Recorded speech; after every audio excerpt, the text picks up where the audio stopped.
우리 함께 인사하겠습니다. 잘 나오셨습니다. 새해 복 많이 받으십시오. 사랑하고 축복합니다. 사랑하고 축복합니다. 네, 감사합니다. 오늘 깨어 기도하라 6번째 시간입니다. 두어 가지 책망할 것이 있나니 회개하라 라는 제목으로 말씀의 은혜를 함께 나누겠습니다. 가수 양희은 씨가 쓴 책이 하나 있더라고요. 내 꿈을 펼쳐라 라는 제목의 책이 한 권이 있습니다. 그 책에 아주 감동적인 이야기가 있어서 소개해 드리려고 합니다.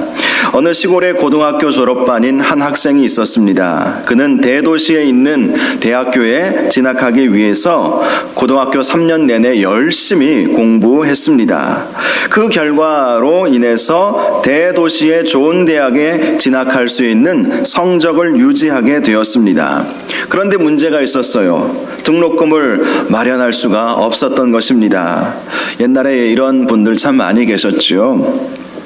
그래서 그는 성적은 되어도 대도시로 진출할 수 없었기에 방황하기 시작했습니다.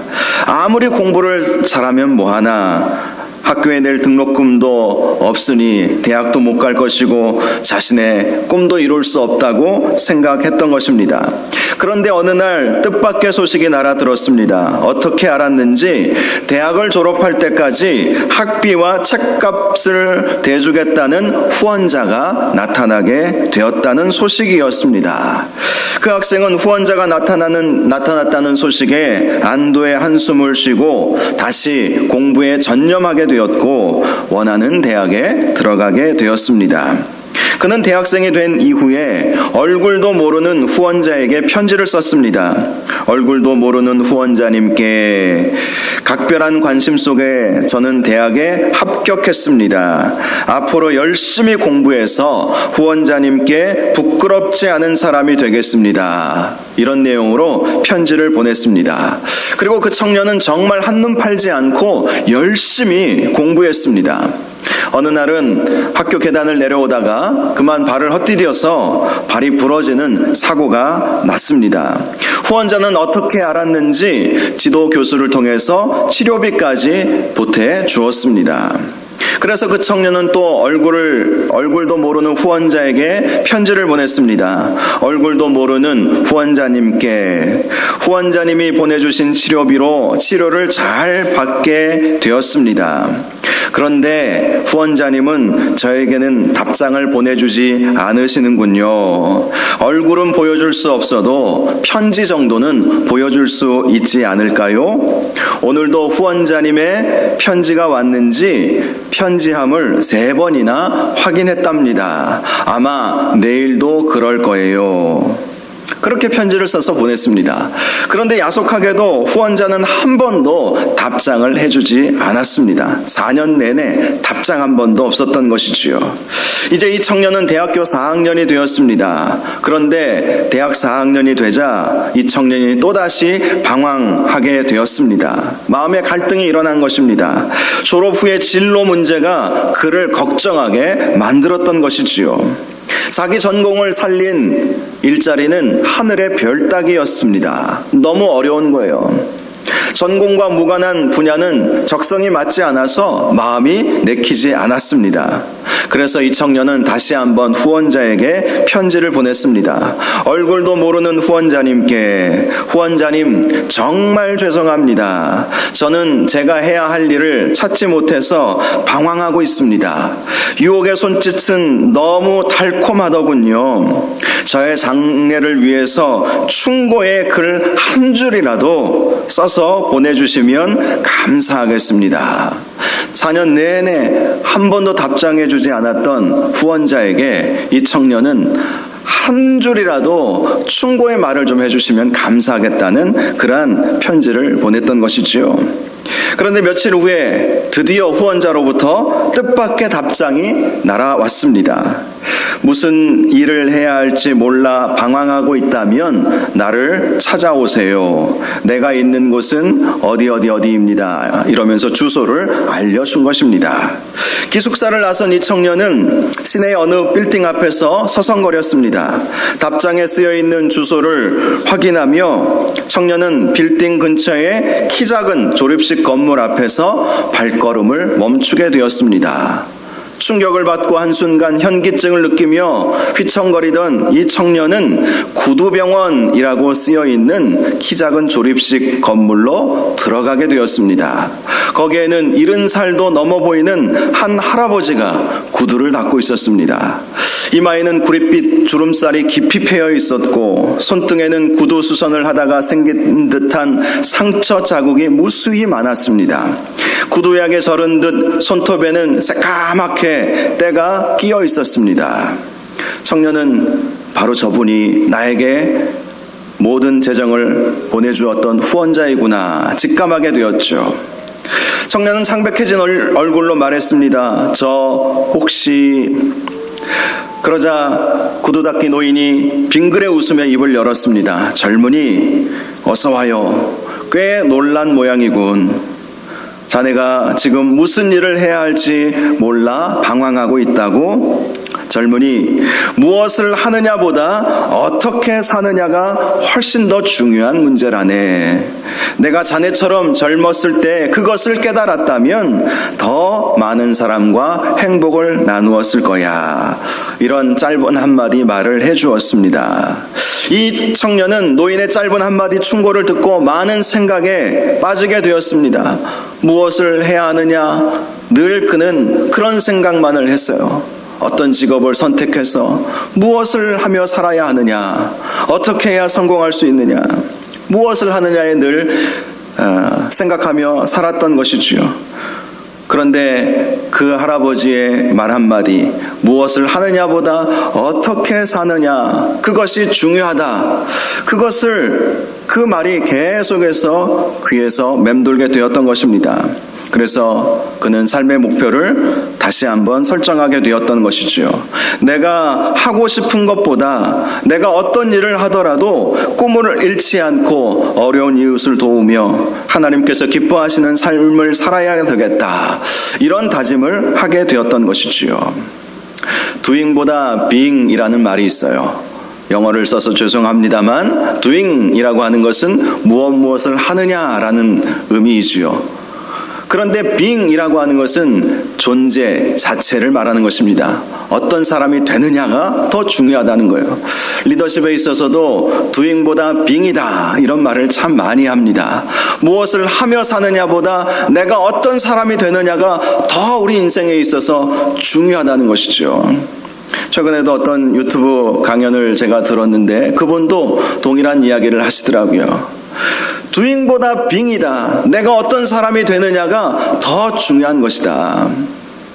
이 청년은 그 노인의 짧은 충고 한마디에 그의 삶의 관점이 완전히 바뀌었던 것입니다. 무엇을 하느냐보다 내가 어떤 사람이 되느냐, 어떻게 사느냐, 그것이 더 중요하구나.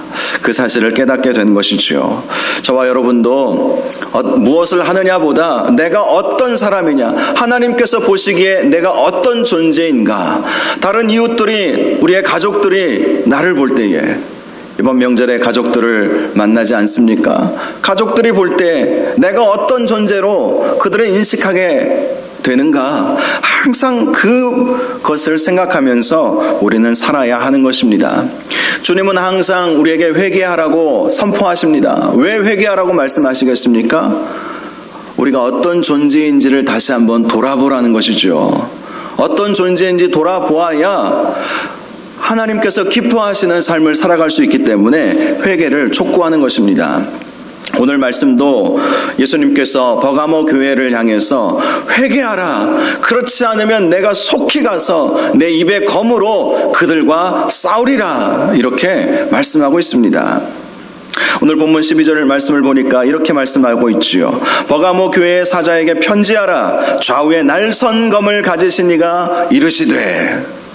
예수님께서 어떤 모습을 보이시느냐, 이 버가모 교회를 향해서 어떤 모습을 보이시느냐, 날선 검을 가지고 계시다는 것입니다. 날선 검, 이것은 심판주를 상징하는 말씀 아니겠습니까? 사실 이 버가모 교회는요, 믿음을 잘 지켰던 교회였어요. 핍박 속에서도 또 환경도 굉장히 좋지 않은 환경이었거든요. 오죽했으면 예수님이 이런 말씀을 하셨겠습니까? 12절을 보세요. 내가 어디에 사는지를 내가 아노니 거기는 사탄의 권자가 있는 데라. 이렇게 말씀하고 있지 않습니까? 사탄의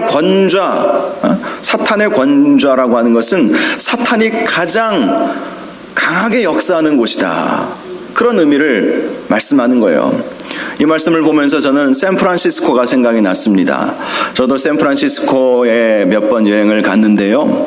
저는 직접 가보지는 않았지만 샌프란시스코에 가보면요, 사탄교회가 있다는 거 아십니까?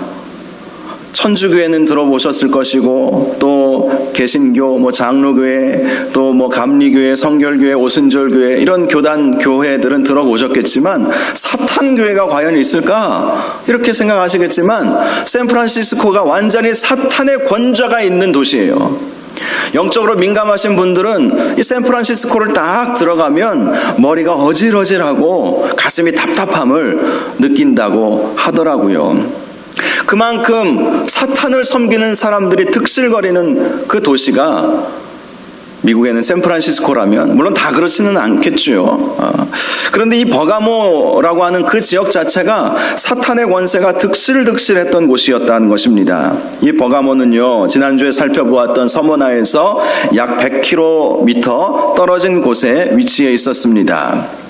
에베소 교회가 있었던 에베소, 또 서머나, 이곳은요 상업의 중심지였다면 이 버가모는 로마 문화의 중심지였다고 합니다. 로마 문화. 그런데 로마 문화가 건전한 문화는 아니지 않았겠습니까?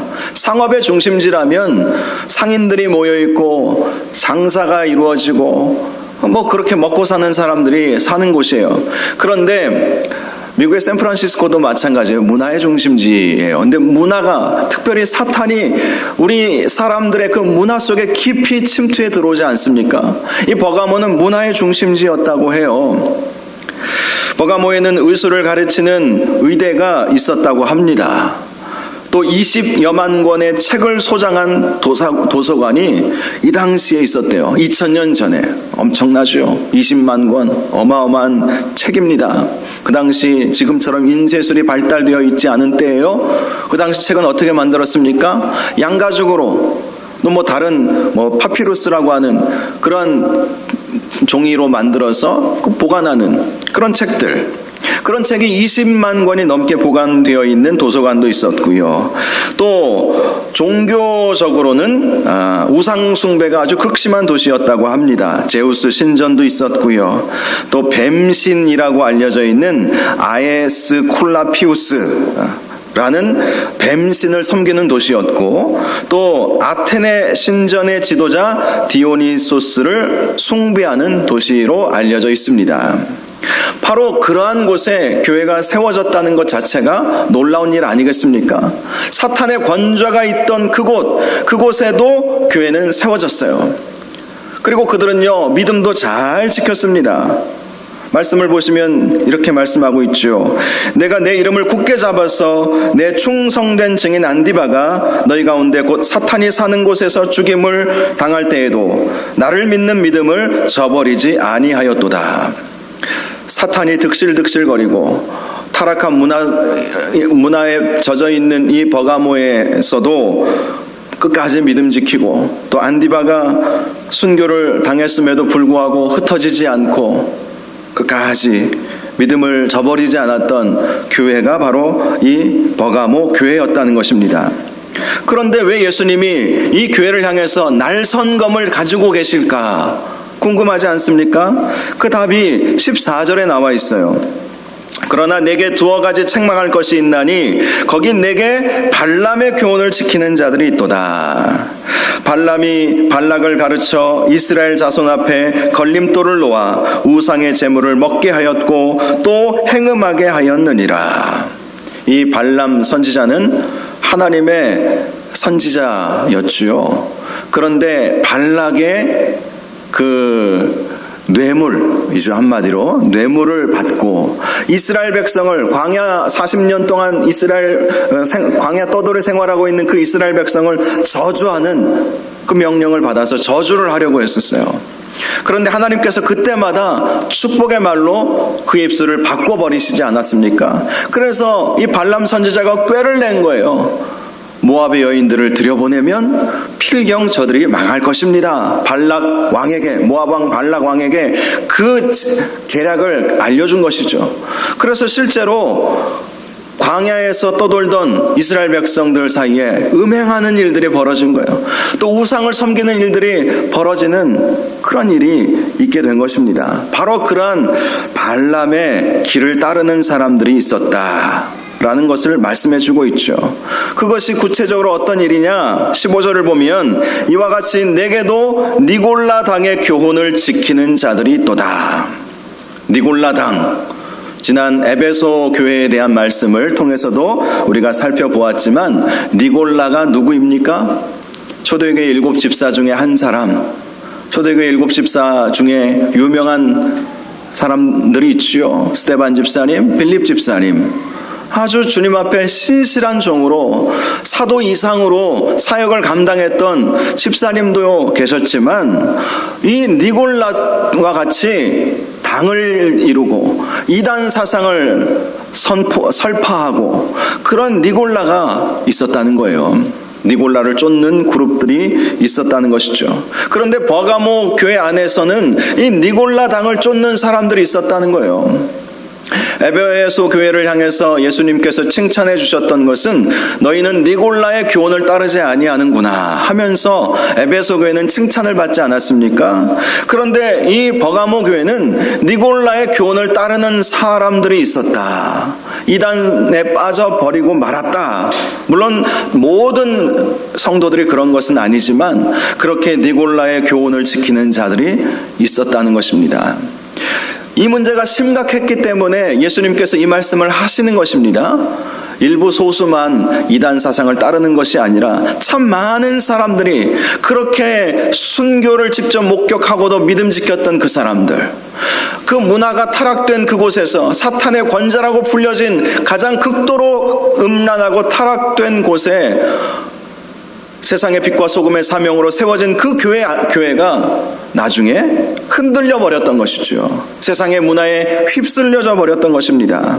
그러면서 니골라 당의 교훈을 쫓는 그런 사람들이 생겨났던 것이죠. 그리고 그 니골라 당의 교훈을 쫓는 사람들을 교회가 방치했던 것입니다.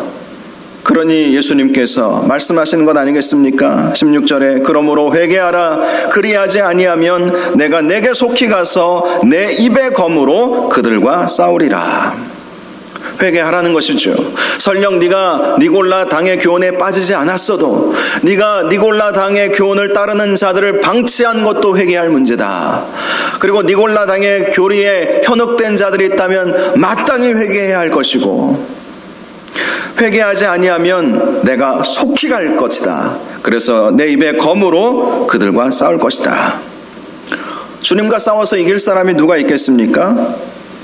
이것은 야곱처럼 예수님께서 하나님께서 져주시는 싸움이 될 수 없는 거예요. 야곱이 하나님과 씨름하여 이겼죠. 야곱이 정말 힘이 세서 이긴 것이겠습니까? 하나님이 그의 간절함을 보시고 져주신 것이죠. 그런데 지금 이것은 져주실 수 있는 상황이 아니에요. 내 입의 검으로 그들과 싸울 것이다. 검을 들고 날선 검을 들고 그들을 쳐서 물리칠 것이다. 이 말씀을 하시는 것입니다. 회개하라는 것입니다. 저는 이 말씀을 묵상하면서 우리가 비록 이단 사상에 빠지지 않았을지라도 진리의 교훈을 떠난 사람들을 방치하고 있다면, 그리고 한국교회 신천지와 같은 그런 이단자들이 득실덕실거리는 그런 상황을 보면서도 눈물을 흘려 기도하고 있지 않다면 우리도 회개해야 되지 않겠나. 지금 버가모 교회를 향해서 회개하라라고 하신 말씀은 이단을 따르는 사람들에게만 주시는 말씀이 아니에요. 지금 버가모 교회는 니골라 당을 따르는 사람들은 벌써 나가버렸어요. 그 사람들은. 지금 남아있는 버가모 교회의 성도들에게 주시는 말씀 아니겠습니까? 그래도 너희들 끝까지 믿음 지켰잖아. 그런데 왜 저들이 이단 사상에 빠져서 교회를 나가게 만들었느냐? 지금 이것을 책망하시는 것입니다. 우리 주님께서. 감사하게도 아직까지는 우리 교회 제가 목회하면서 이단에 빠져서 다른 데 가신 분은 안 계신 것 같아서 얼마나 감사한지 몰라요. 그런데 전에 섬기던 교회에서는요, 그런 분들이 종종 나왔었어요. 물론 제가 부목사로 섬겼기 때문에 전적인 제 책임이 아닐 수 있었겠지만 교구 목사라고 해봐야 2년 3년 하면 또 다른 교구로 옮겨가기 때문에. 그런데 종종 그런 분들을 만나요. 이단에 빠지고 엉뚱한 데 빠지고 이단으로 찍히지는 않았어도 희한한 신앙생활을 하시는 분들도 계시고 별의별 정말 신앙의 색깔을 가지고 계시는 도무지 용납하기 어려운 그런 분들도 있는 것을 보았습니다. 방치하고 있는 자들을 향해서 주님께서 말씀하시는 거예요. 당연히 이단에 빠진 자들도 회개하고 돌아와야 되겠지만 그들을 위해서 눈물로 기도하고 겉면에서 데리고 오지 못하고 교회가 그러한 이단 사상에 물들어서 정말 많은 사람들이 교회를 떠나가게 만드는 그런 일이 있었다면 이것은 전적으로 회개해야 할 일이라고 말씀해 주시는 것입니다. 그렇습니다. 우리가 회개해야 할 제목이 많아요.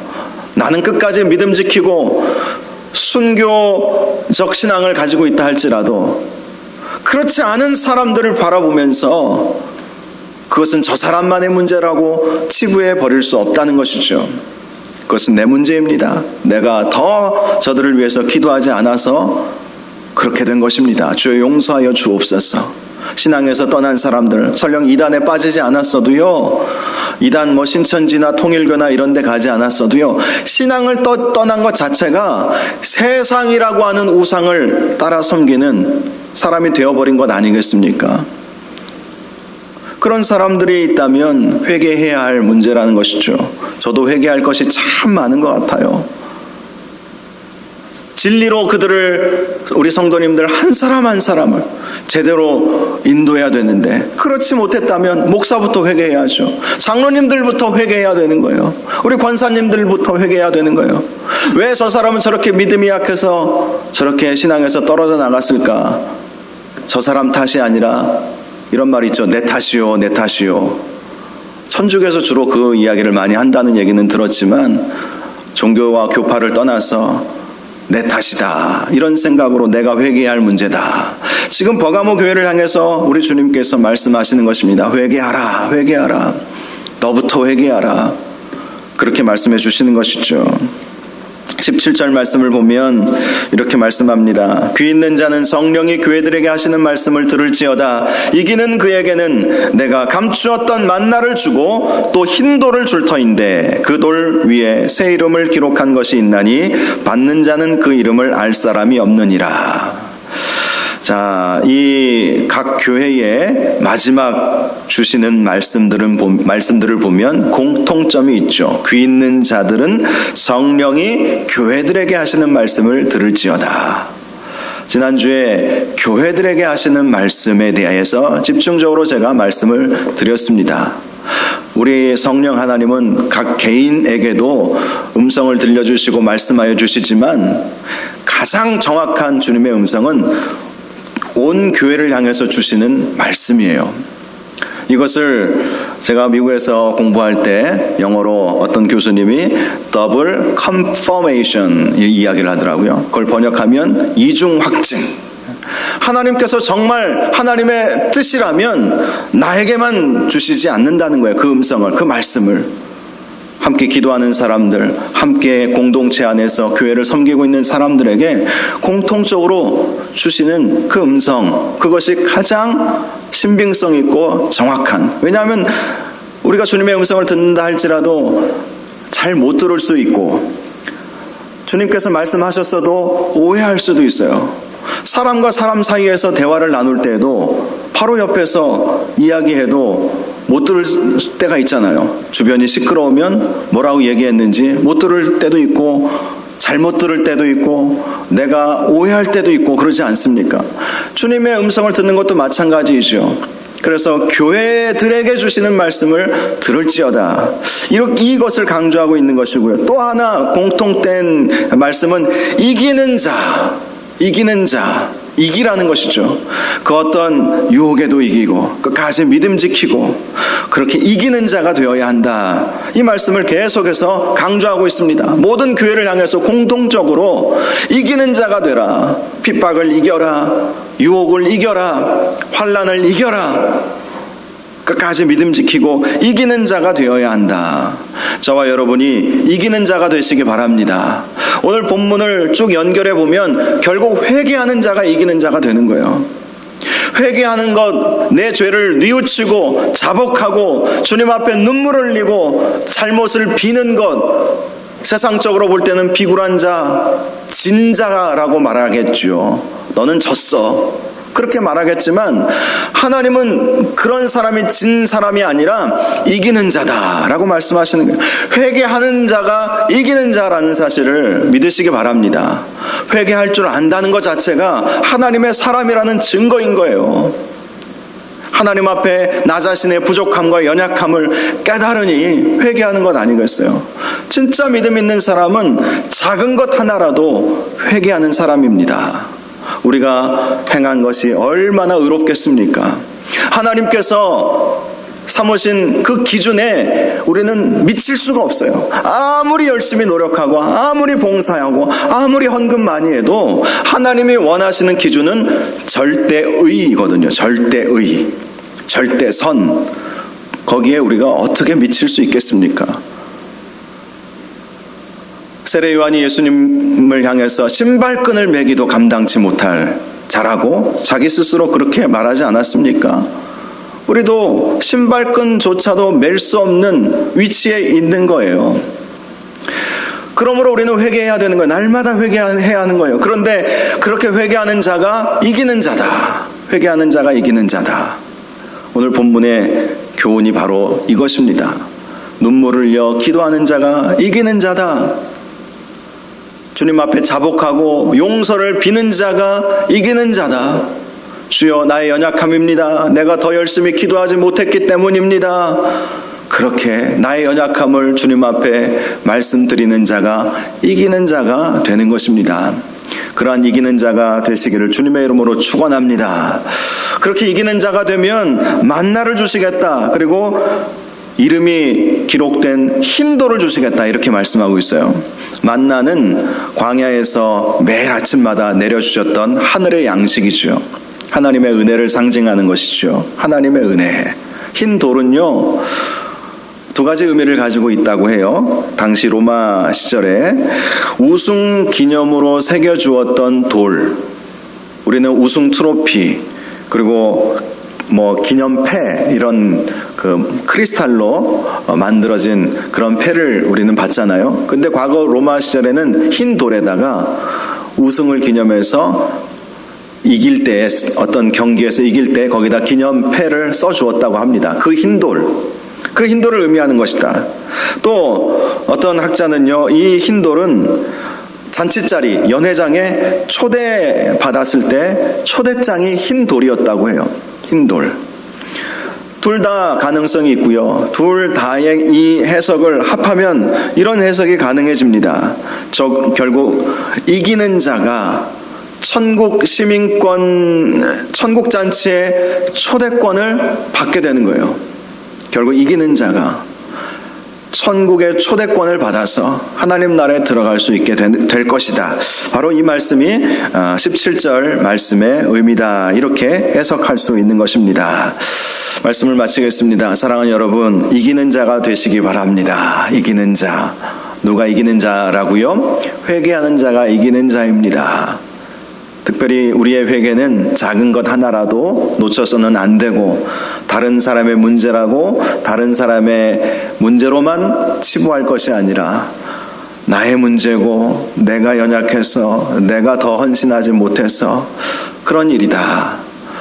그렇게 생각하면서 회개할 때 하나님께서는 이기는 자가 되게 하신다. 이 사실을 꼭 기억하시는 저와 여러분들 되시기를 바랍니다. 문화가 얼마나 많이 타락되어 있습니까? 타락된 문화 속에서 믿음 지킨다는 것이 쉽지 않아요. 그러나 정말 타락된 문화 속에서 회개하는 자는 끝까지 믿음 지킬 거예요. 누가 완벽하겠습니까? 완벽할 수 없어요. 그래서 늘 회개해야 하는 것입니다. 이 밤에 기도할 때 하나님 회개의 영을 날마다 부어주셔서 회개함으로 정결한 자가 되게 하시고 회개함으로 이기는 자가 되게 하셔서 하나님 앞에 정결한 그리스도인으로서 살아갈 수 있도록 인도하여 주옵소서. 이기는 자가 되기를 원합니다. 회개함으로 주님께서 힘주셔서 이기는 자가 될 수 있도록 인도하여 주시옵소서. 우리 이런 제목 가지고 먼저 함께 기도하도록 하겠습니다. 우리 주여 한번 부르짖고 기도하겠습니다. 주여,